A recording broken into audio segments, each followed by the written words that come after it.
Bonjour et bienvenue donc dans ce nouveau numéro, dans invité spécial. Aujourd'hui, nous avons l'honneur d'accueillir un grand pays européen.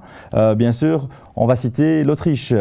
Pour représenter l'Autriche, Madame l'ambassadeur d'Autriche, Madame Aloisia Vergeter, qui est ambassadeur d'Autriche en Algérie et au Niger. Madame, bienvenue. Bonjour Amine, merci beaucoup. Voilà. Contente d'être ici. Voilà. Alors pour nos téléspectateurs et pour le public algérien, c'est vrai que vous êtes une personnalité très active. Votre Excellence, vous êtes très appréciée ici en Algérie. C'est gentil, merci beaucoup. Et pour nos anciens amis qui partaient en Allemagne, vous représentez aussi cette partie de l'Europe germanophone. Oui, absolument. Merci beaucoup. Merci pour ces mots gentils, je dois dire. C'est tout à fait une communication avec l'Algérie et les Algériens qui a fait cet effet. Et nous sommes très contentes de voir comment l'Autriche et les bonnes relations austro-algériennes se protègent. Alors, c'est vrai qu'aujourd'hui, notre chaîne crée des liens entre l'Europe et le Maghreb. Aujourd'hui, on a une grande communauté maghrébine aussi en Autriche, car on le rappelle, nous on arrive, je vais dire, à l'anniversaire du début de la Révolution, mais à l'époque, il y avait quand même une présence française en Autriche. Voilà, entre 1945 et 1955, 1945 et 1955, tout de suite après la Deuxième Guerre mondiale, il y a eu les 4 pays alliés qui étaient représentés en Autriche, y compris l'armée française. Et dedans ça, beaucoup de Maghrébins. Et nous aurons des expertes tyroliennes spécifiquement parce qu'ils ont été en Europe, en Autriche de l'Ouest, qui vont venir et nous donner un peu les aperçus et l'histoire, comment vivaient ces Maghrébins en Autriche à l'époque. Ils s'est installés et surtout la communauté maghrébine en Autriche aujourd'hui est liée avec cette présence que ça fait 50 ans. Alors, voici, le lien est tissé. Maintenant, parlons, Votre Excellence, de votre fonction ici, car en fait, vous êtes pour l'Algérie et pour le Niger, mais vous faites partie justement de cette communication des affaires étrangères autrichiennes par rapport aussi à l'Afrique. Tout à fait. Avec mon arrivée en Algérie, l'Autriche a décidé de couvrir le Niger d'Algérie, parce qu'on a compris, et voilà, les dernières années, on a vu pleinement de la rationalité de cette approche, que le Sahara du Nord, le Sahara du Sud sont liés et l'influence algérienne, l'importance d'Algérie sur le Sahel et la situation incontournable de parler avec l'Algérie pour comprendre ce qui se passe au Sud. C'est pourquoi j'ai profité énormément de ma présence en Algérie pour couvrir et gérer nos relations avec le Niger d'ici.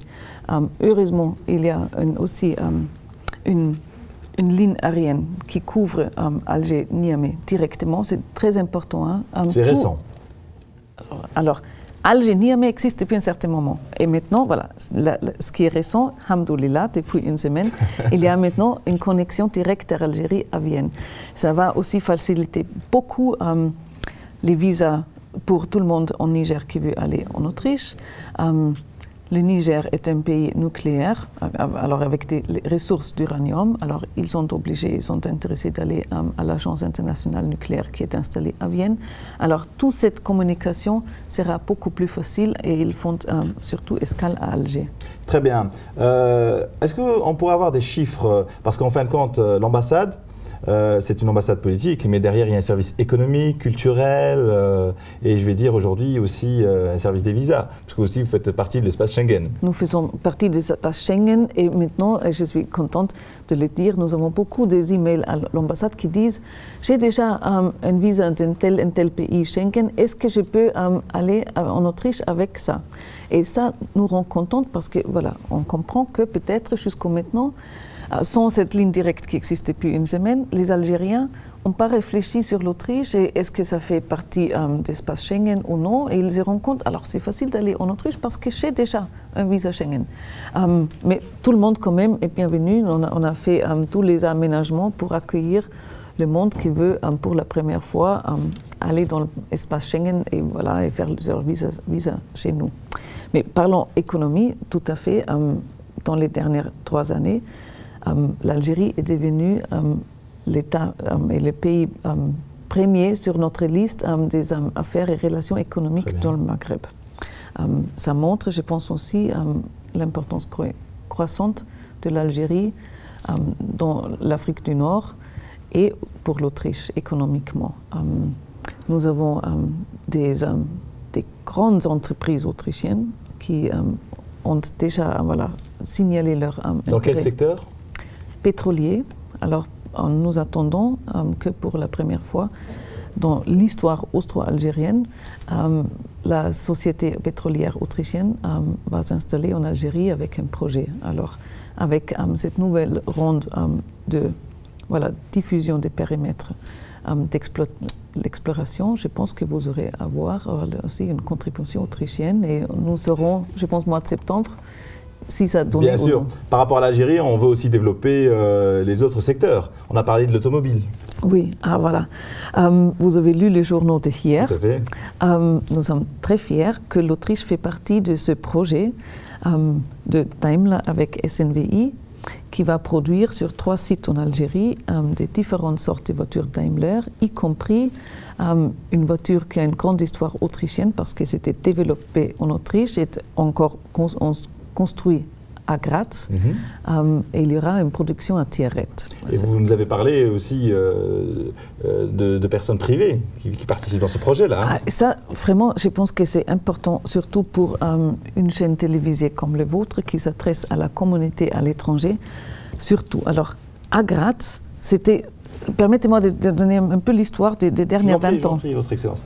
Alors, les années 90 qui ont été formateurs pour nous tous à un niveau économique parce que il y a vraiment eu une modernisation du mondial avec la globalisation qui se fait. Les données ont changé, les subventions avec notre entrée dans l'Union européenne, fallait baisser les subventions nationales. Nous avons eu besoin d'un investisseur privé. Et où trouver? Et on a eu la chance de trouver un investisseur de nationalité autrichienne qui s'est installé en Canada, qui est revenu avec ses moyens, avec son amour pour sa patrie, qui restait encore. Et il a pris cette industrie autour de Graz en main et l'a développée dans un cluster qui est très important aujourd'hui et qui fait vivre beaucoup de monde en Autriche. Très bien. Et si on pourrait recréer ça en Algérie, ce serait une bonne idée. Et il y a eu déjà des contacts pour faire ça. Et pour... Bien sûr. C'est ce que nous disions justement, ce lien public-privé. Aujourd'hui, dans la mondialisation, en tous les cas au niveau européen, c'est une nécessité. On le rappelle, je ne sais pas par rapport à l'Autriche, mais je le rappelle toujours que la Belgique, petit pays, avec 250 milliards d'euros d'épargne, ça veut dire que la population a très très bien travaillé, qu'elle a les moyens de soutenir un pays. Et d'ailleurs, l'Europe aujourd'hui le dit très bien. On parle beaucoup des banques. Vous savez que l'Europe a eu beaucoup de problèmes justement à cause de ces faillites-là et qu'elle est partie au secours donc, des banques et même des pays. Aujourd'hui, la nouvelle communication, c'est que les banques sont garanties jusqu'à peu près 100 000 euros. Je crois que c'est le cas aussi en Autriche. Oui. Et que justement, cette faillite du système bancaire européen a un petit peu mis mal à les différents gouvernements européens. Peut-être même celui autrichien. Je peux vous dire que les Autrichiens, peut-être comme les Belges, sont des grands épargneurs. On le dit comme ça ? Épargnants. Et les épargnes privées, individuelles en Autriche aujourd'hui font 61% du PIB autrichien.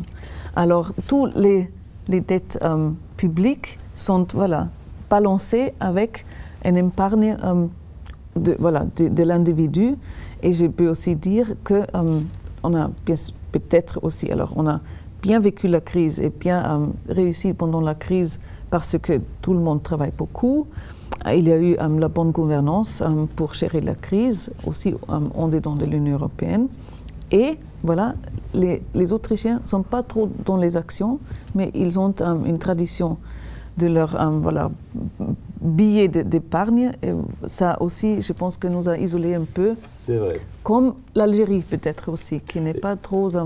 C'est-à-dire qu'aujourd'hui, par rapport à l'Algérie, on va dire que même si elle a, une expérience dans le secteur privé, on le voit par l'organisation des grandes patronales, que ce soit le FCE ou aujourd'hui aussi les autres organisations patronales qui existent. J'ai été invitée, ça fait 2 semaines, à cette nouvelle initiative de responsabilité des sociétés pour l'environnement. Tout à fait. Alors, je suis très contente que maintenant aussi en Algérie, il y a une conscience dans ce domaine. Parce que ça... Justement, on va y arriver. Avant d'arriver à l'environnement, parlons du volet agriculture, car il rentre aussi dans les échanges. On a vu une foire algérienne en Autriche. Oui, et on va voir le mois prochain beaucoup de vaches autrichiennes Fleckvieh à la CIPSA, au CIPSA. Alors, les Autrichiens, et pour ça je suis très fière, je dois dire, parce que ce partenariat régional entre la ville de Henschler et le Bundesland Tirol était signé au mois de janvier dernier. Très important partenariat parce que, surtout c'est dans l'agriculture, il y a aussi un mémorandum d'entente au niveau national entre l'Algérie et l'Autriche dans l'agriculture et on parle élevage, on parle augmentation de la productivité et l'autonomie dans les aliments et forêt, alors tous les secteurs forestiers. Peut-être, voilà, on va envoyer des agronomes déjà formés en Algérie pour faire des formations, pour enseigner et diffuser le savoir-faire. Donc il y a aussi dans le programme de la formation. Oui. Donc destiné à la jeunesse et aux futurs agriculteurs. Absolument, parce que l'ANSEJ et aussi des autres institutions en Algérie ont créé beaucoup de postes et beaucoup d'emplois dans le secteur agricole et agronome. Soit, alors nous sommes maintenant le sud de Henschler, on en parlait, mais aussi un peu partout, veut dire l'État algérien est vraiment engagé en augmenter le niveau d'investissement et d'autonomie dans l'agroalimentaire. C'est ce que nous rappelions. Vous avez le know-how, nous avons les moyens, mais aujourd'hui, grâce aussi à notre communauté établie en Autriche, qui disons-le réellement, on parlait de la fondation de M. Doudou, on parlait d'autres personnalités qui aujourd'hui ont réussi en Europe et qui veulent aussi faire un peu de bien à leur pays dans le Maghreb.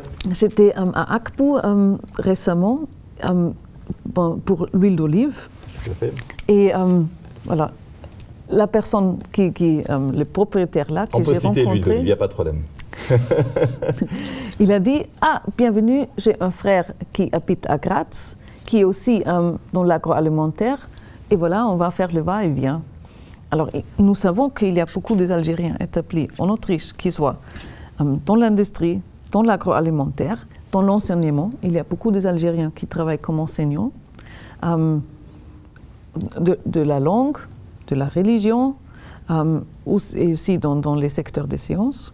Et maintenant, nous avons entendu parler récemment que les Algériens vont se mettre dans le tourisme parce qu'il y aura, et nous attendons beaucoup de touristes algériens, maghrébins, qui vont visiter Vienne.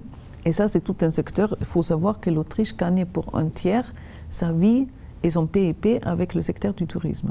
Justement, nous rappelons à nos chers téléspectateurs qu'en Belgique, même en Europe, beaucoup entendaient parler de l'impératrice Sissi, des monuments, car touristiquement c'est merveilleux.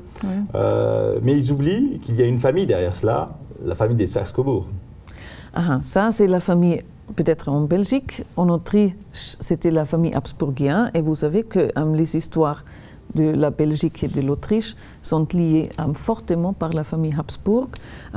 Charles XV était belge, autrichien, espagnol. Et tout ça a joué surtout aussi avec l'histoire algérienne. Et j'ai juste récemment discuté avec monsieur l'ambassadeur de l'Espagne des projets qu'on entend de faire ensemble sur la présence espagnole à Oran, qui était aussi une présence habsbourgienne. Je peux aussi, nous sommes en train de chercher dans nos archives s'il y a des traces sur le séjour de Sissi impératrice à Oran. Et vous savez qu'un habsbourgien, Louis Salvator, a écrit le premier livre avec des dessins faits par lui-même sur Béjaïa. Ah oui. Très beau livre, je le recommande. Tout ce qu'on peut dire, c'est que l'Autriche a joué un rôle de stabilité en Europe. Aujourd'hui, l'Autriche est appelée aussi à jouer un rôle économique aussi, car, vous l'avez dit, l'Institut du nucléaire, mais de l'autre côté aussi, la nouvelle politique européenne. Les élections arrivent. Oui.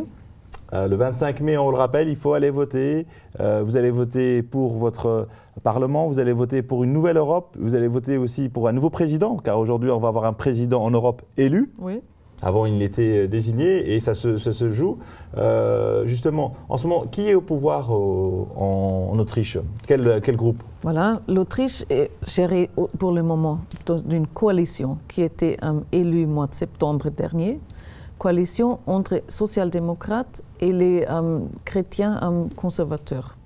Un peu la situation comme en Allemagne. Juste à l'inverse, notre chancelier devient du Parti social-démocrate.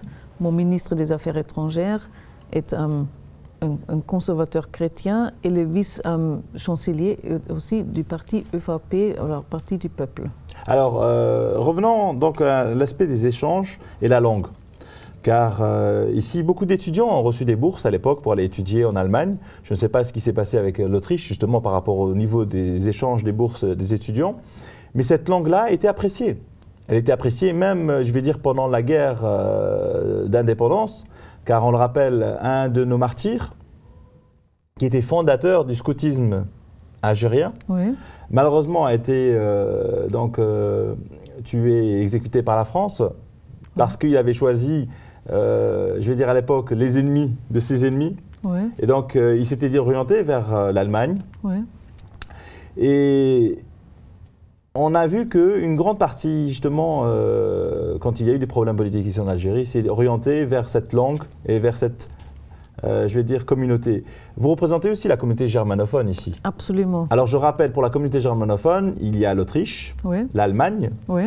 La Suisse. La Suisse, mais il y a aussi la Belgique. Il y a la Belgique, il y a Liechtenstein, il y a Luxembourg. Très bien, voilà, donc les 5 pays. Donc, quel est l'avenir de la langue allemande ici, un petit peu? Parce qu'avant, on avait un institut allemand, l'Institut Goethe, qui était là. Maintenant, quel est l'avenir justement de cette langue, de cette belle langue germanophone?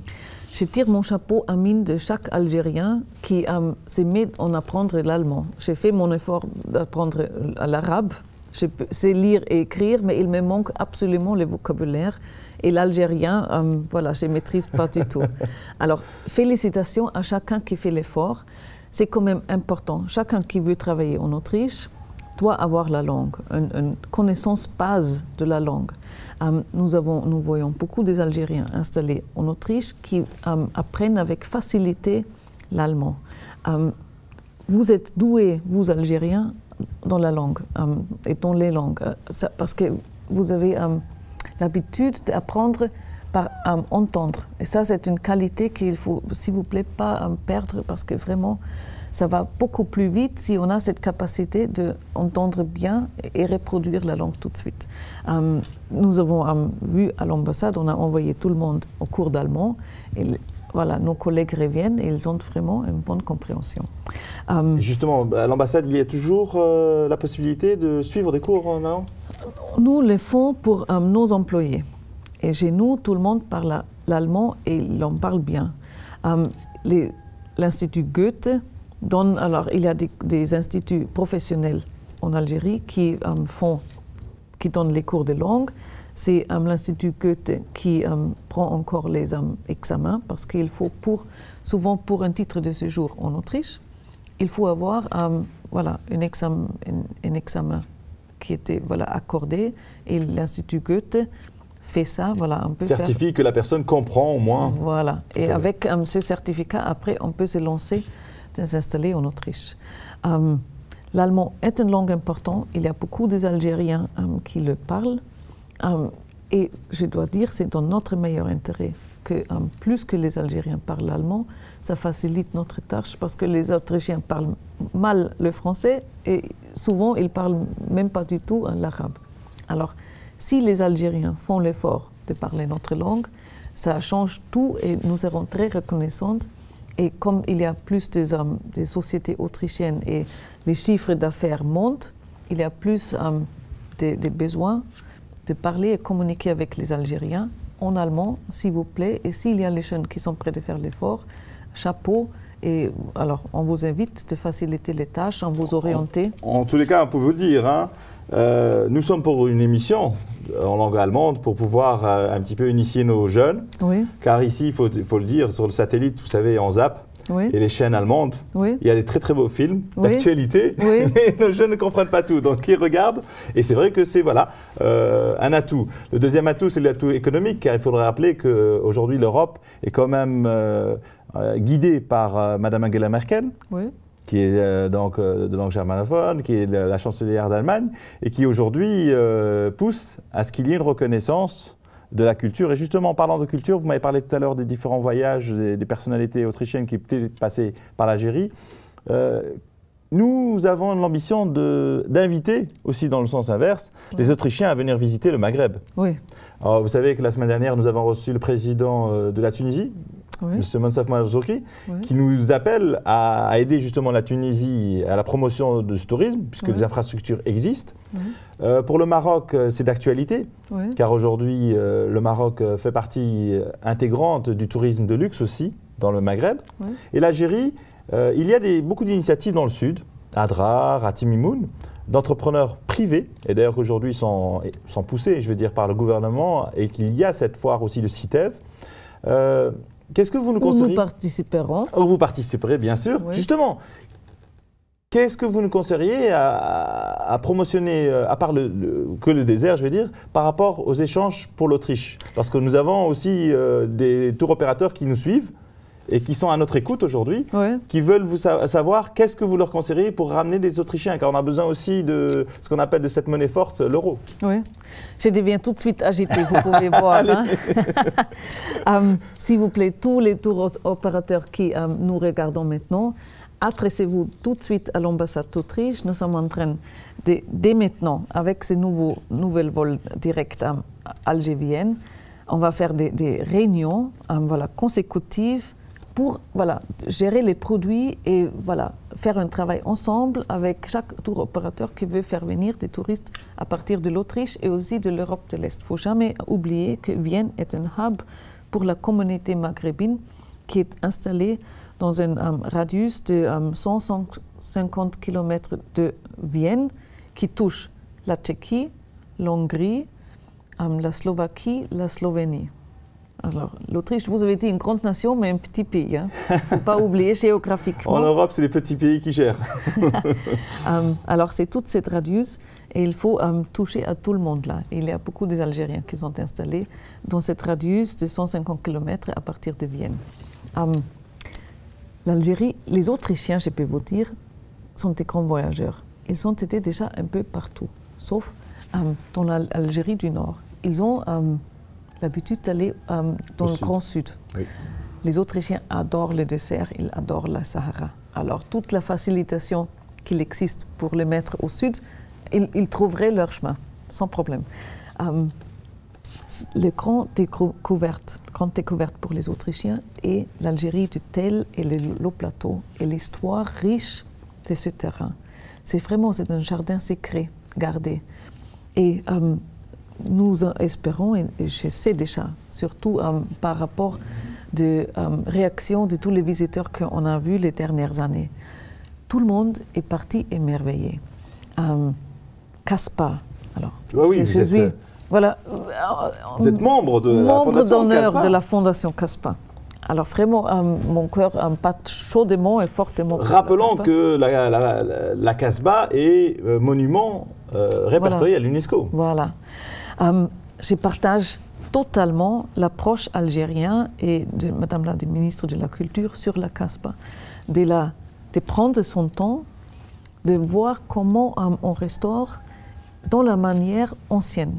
Et de ne pas faire une touche avec du lac, et après on a quelque chose qui tient, mais a perdu son charme original. Alors, et les Autrichiens comprennent ça, ils savent ça, ils veulent savoir ça. Il y a aussi, Madame, Votre Excellence, je dois le rappeler, on arrive à l'anniversaire de la basilique de Saint-Augustin, à Annaba. Oui. 2 mai. J'ai déjà eu l'occasion de visiter le bâtiment en octobre dernier. Très, très, très bien fait. tout ce qui est les coins des Aurès, entre Porj Bor Ararij, Cala de Beni Hamad, Sétif, et aussi, je dois dire, parlons Europe et Algérie. Ça me peine personnellement de savoir que la journée qui est fêtée autour du monde comme un jour de soulagement, la fin de la Deuxième Guerre mondiale. 8045. 8045 en Algérie est une journée alors de douleur. Ça, dans les relations europo-algériennes, vraiment, ça donne quelque chose qu'il ne faut pas oublier. Et c'est voilà, un engagement de moi personnellement de faire comprendre un Européen, un Autrichien, comment vous avez vécu le 8 mars 1945. Alors, faire venir les Autrichiens adorent l'histoire. Vous avez déjà, mon pays a beaucoup d'histoire, mais l'Algérie a encore vous savez que quelques milliers d'années en plus d'histoire. C'est un territoire où les Romains étaient là. Oui. D'ailleurs, on le répète, on a failli avoir un empereur romain ici.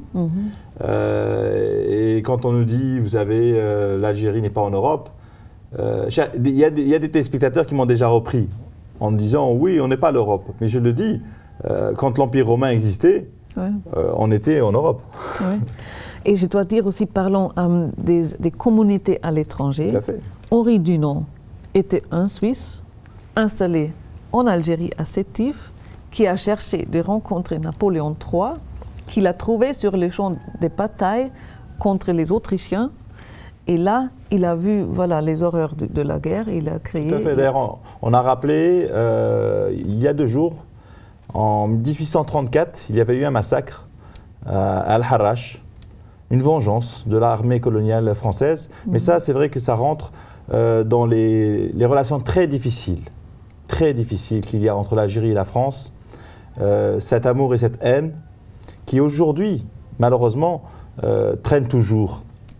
Par rapport à l'Allemagne, enfin par rapport à l'Autriche, ce que je voudrais revenir, c'est, vous nous avez parlé des différentes régions, donc à promotionner pour le tourisme.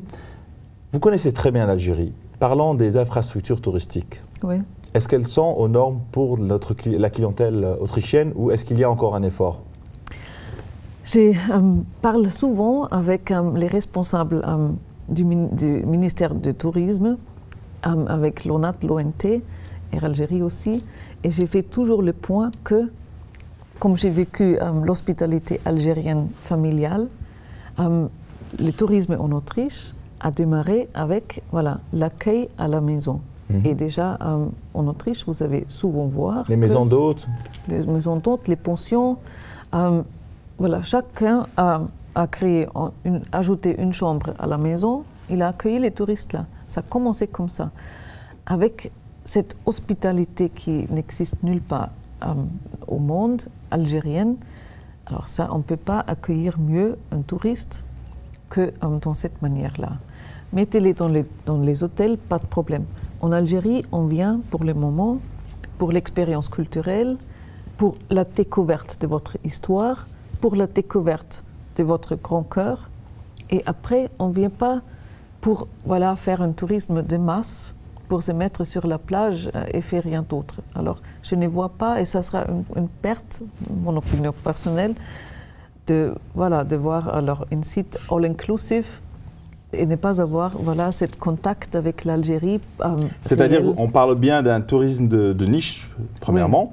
Oui. La deuxième chose, c'est qu'on parle d'un tourisme vis-à-vis de notre communauté maghrébine aussi, qui aujourd'hui a les moyens de voyager et qui veut justement recevoir un équilibre par rapport à ça. Mais vous l'avez bien dit, la convivialité algérienne, l'accueil algérien, il est là. Il est vrai que l'Algérie n'a jamais été, je vais dire, dans cette politique de tourisme à outrance. Au contraire, elle a été très préservatrice de ses hôtels. Il faut savoir qu'en Algérie, la plupart des hôtels sont presque 100% algériens. Il n'y a pas d'hôtels qui appartiennent à un groupe étranger. Et donc, il y a certaines normes. Il y a aussi un nouveau tourisme, un tourisme religieux qui existe aujourd'hui. Et justement, quand je vous parlais de la basilique de Saint-Augustin, grand intérêt au partir aussi des Autrichiens. Et juste pour dire, alors j'ai visité un peu partout en Algérie, j'étais toujours très bien logée, toujours, dans les belles hôtels avec une superbe vue, bien installé, soit un hôtel traditionnel, soit un hôtel moderne. Et voilà, Constantine, Tlemcen. Justement, on parle des différentes villes. Vous avez été très bien logé. Et la nourriture? Formidable. Alors, je suis grossie en Algérie par rapport de le couscous, les pâtes. Ça se voit pas, Votre Excellence. Ah non, non, non, vous êtes trop gentil. Mais voilà, je le fais volontiers parce que j'aurais impossible de ne pas participer dans tous les goûts qui donnent l'Algérie, bien fait, toujours fraîche. Alors, surtout, voilà, les Autrichiens qui viendront vont surtout se régaler sur tous les plats traditionnels en Algérie. Très bien. Donc, continuons un petit peu avec la présence autrichienne, donc un festival européen. Oui. Un festival du cinéma et culturel. Oui. Et aussi des échanges avec justement la Fondation Doudou. Oui. Alors, pouvons-nous en parler? Alors, Doudou, j'ai commencé avec Doudou. Depuis un certain moment, et juste, voilà, parce que à la fin, l'ambassade n'a pas assez de ressources humaines, surtout quand même, cette ambassade travaille comme une ruche. Mais pour le SILA prochain, on aurait un livre en main, l'allemand 1. Ce sera un livre allemand-arabe qui donne toutes les traductions du professeur Aboulaye Doudou, qu'il a fait de littérates autrichiens, dans leur original en allemand, et dans sa traduction en arabe. Parce que voilà, les traductions qu'il a faites sont vraiment première classe. Ce n'est pas n'importe quoi. Alors, la littérature doit être transcrite par un littérate lui-même, un écrivain qui comprend voilà, la finesse de la langue. Rappelons juste pour notre spectateur la ville d'origine de M. Doudou. Doudou est de Gigel et des environs de Gigel originairement.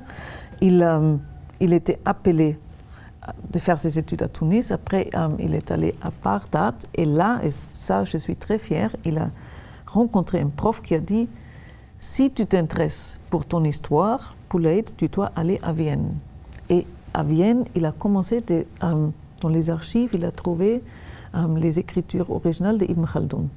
Et il a fait son thèse doctorale sur voilà, les manuscrits qu'il a trouvés dans la Bibliothèque nationale de Vienne. C'est pourquoi il est resté pendant longtemps en Autriche.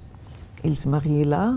Mais voilà, en 67, c'est pas un mais, hein, c'est en plus l'appel de sa patrie lui a achevé.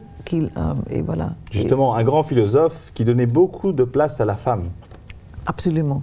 Il est revenu avec sa famille autrichienne pour s'installer, pour créer le premier institut département de la langue et la littérature comparée à Alger. C'est quelqu'un que nous considérons comme un Autrichien du cœur. Et il est très proche à nous. Sa famille habite encore en Algérie, moitié-moitié. Alors, Madame Doudou a pris, elle était sur le vol inaugural la semaine dernière, émerveillée.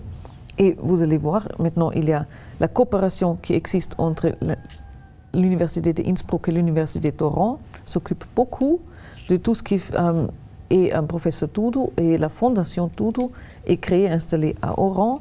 Et voilà, ils ont leurs racines un peu autour du monde. Là, on invitera nos spectateurs à suivre le reportage qu'avait réalisé Madame Beha Hashmi, qui était venue justement ce jour-là, dans un prochain avenir. Passons au deuxième sujet, je veux dire. On a parlé de la Fondation Doudou. Continuons avec l'histoire qu'on voudrait promouvoir en Autriche, l'histoire de l'émir Abdelkader. Ouais. Tout le monde sait que les relations entre les différentes religions, et sur notre chaîne, c'est quelque chose d'important. Ouais. L'émir Abdelkader, quand il a été exilé à Damas, ouais, a sauvé des chrétiens au péril de sa vie. Ouais. Pourtant, il était l'invité de Damas, il y avait eu des conflits, mais il s'est opposé et il s'est mis. Beaucoup de ses écrits ont été des fois mal interprétés parce qu'ils ont été mal traduits. C'est grave ça. Voilà, il faut faire un meilleur travail. Tout à fait. Mais aujourd'hui, on y tient à dire que le peuple algérien, malgré les différentes nations qui ont essayé de le conquérir, oui, que ce soit les Turcs, les Romains ou les autres, c'est un peuple qui accepte la diversité. Oui. Et il est vrai que les années noires que nous avons passées du terrorisme, et puis même à l'indépendance, les différentes communautés, que ce soit chrétiennes ou juives, ont été, je vais dire, malmenées des deux côtés. Mais aujourd'hui, par le biais de cet émir, qui est l'émir Abdelkader, on voudrait justement qu'il y ait un échange et une ouverture. Et je sais qu'en Autriche, vous l'avez dit, le groupement chrétien-démocrate, il tient beaucoup à ce qu'il y ait cette diversité et cette acceptation de l'autre. Est-ce qu'aujourd'hui, vous avez des relations avec l'évêché d'Alger? Oui. Permettez-moi aussi de peut-être reprendre une activité que nous avons eue l'année dernière quand on a fêté l'anniversaire de Emir Abdelkader. Il y a eu le grand événement à Alger, le séminaire sur l'émir.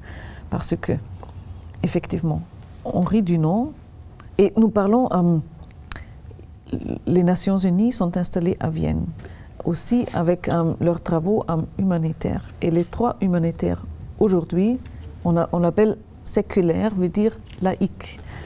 Mais les racines vont du Emir Abdelkader, du Henri Dunant, et de fonds humanitaires dans les grands livres religieux, Coran, Bible et aussi des autres.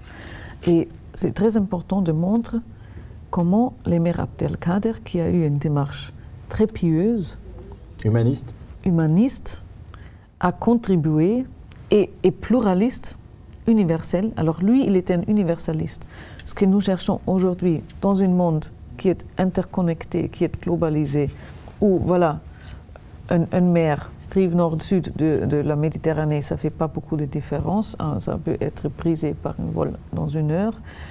Alors, on est comme ça, on n'a pas de choix. Tout à fait. La mondialisation, c'est un petit village. D'ailleurs, après, on devra parler de SOS Village aussi. Oui, mais veut dire que l'universalisme et l'acceptance des règles universelles est très important. Et dans le domaine humanitaire, on a l'approche algérienne, Emir Abdelkader, on a les différentes approches et on s'unit dans l'universalisme, dans la loi internationale humanitaire qu'on a aujourd'hui.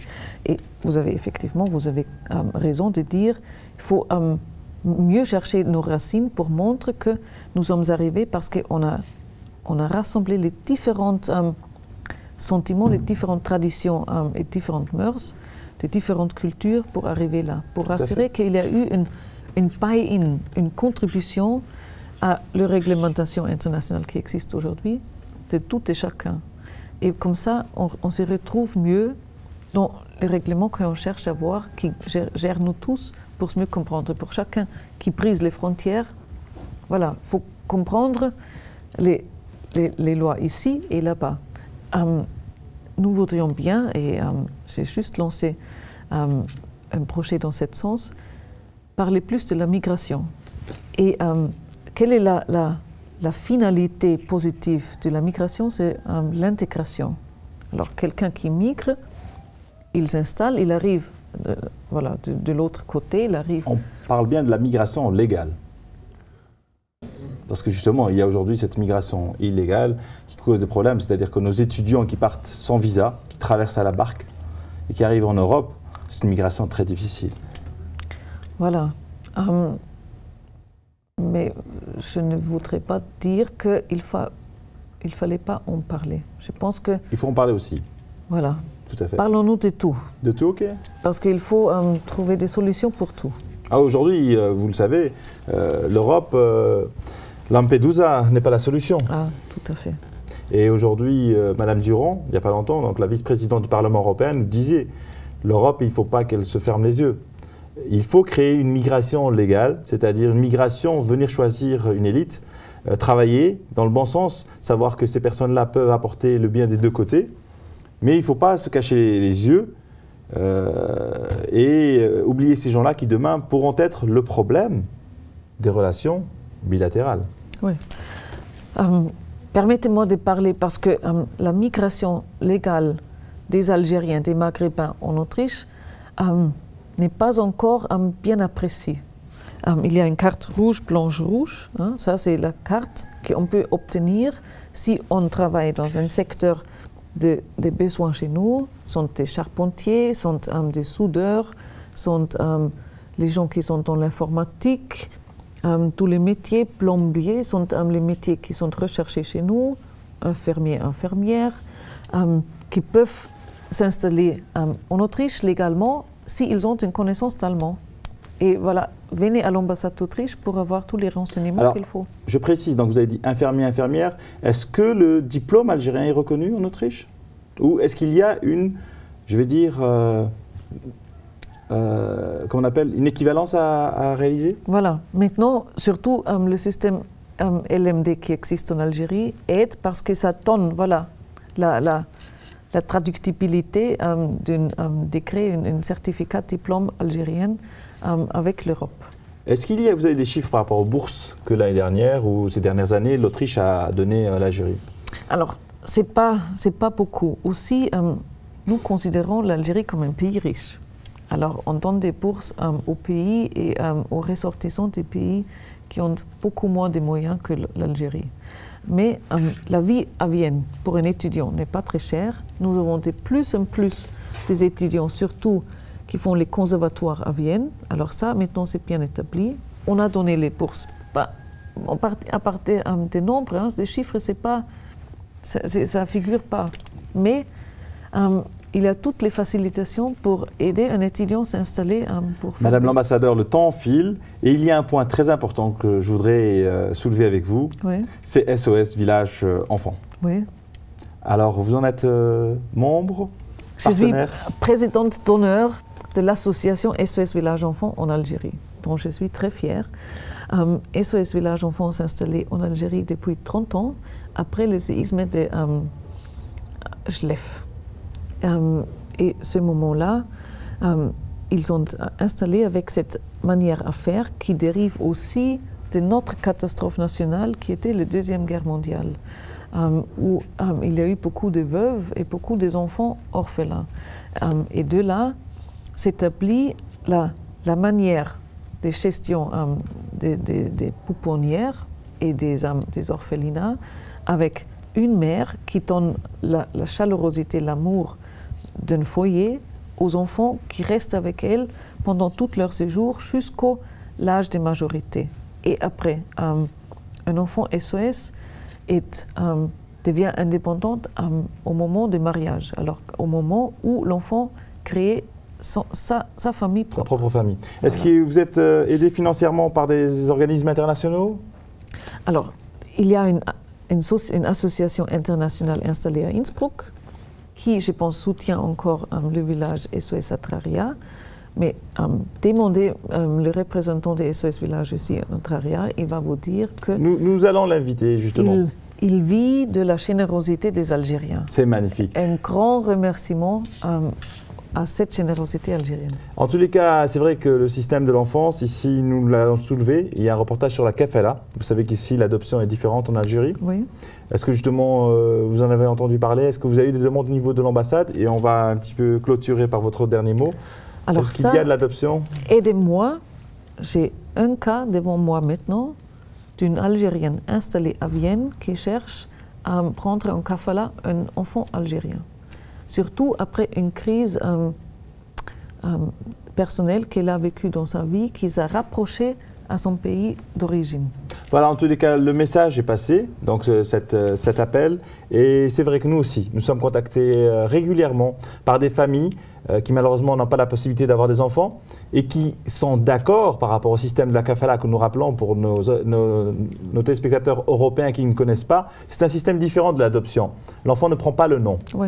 L'enfant reste avec son origine et comme vous l'avez dit, comme SOS Enfant, on l'aide jusqu'à son épanouissement et à sa création de sa nouvelle famille, car il faut qu'il soit soutenu. Ouais. Nous avons visité Zeralda, nous avons visité Elbière aussi, et tous ces enfants-là, ce sont des anges, ils ne demandent que ça. Et justement aujourd'hui, nous pensons que les Européens peuvent participer et aider, et surtout nos Européens d'origine maghrébine. Un dernier mot, Madame l'ambassadrice, merci beaucoup d'être venue.